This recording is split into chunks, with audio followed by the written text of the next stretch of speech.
বাবা বিড়ালটা ইটের কাজ করছিল।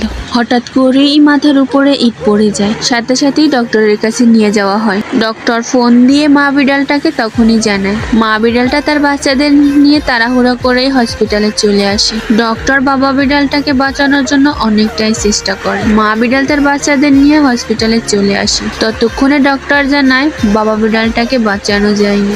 বাবা বিড়ালটা মারা যাওয়ার জন্য মা বিড়ালটা লাকিজ গুছিয়ে বাসার থেকে চলে যায়। মা বিড়ালটা যখন বাচ্চা করে চলে যাচ্ছিল, বাচ্চা বিড়াল দুটো পাঁচের পিছনে পিছনে মা মা বলে চিৎকার করছিল, কিন্তু মা তো চলেই যায় আর ফিরে তাকায় না। পরে আমরা দেখতে পাই বাচ্চা বিড়াল দুটো ডাস্টবিন থেকে খাবার খাচ্ছিল। ভাই বিড়ালটা অন্যের বাসায় কাজ করে বোনের জন্য খাবার নিয়ে আসে।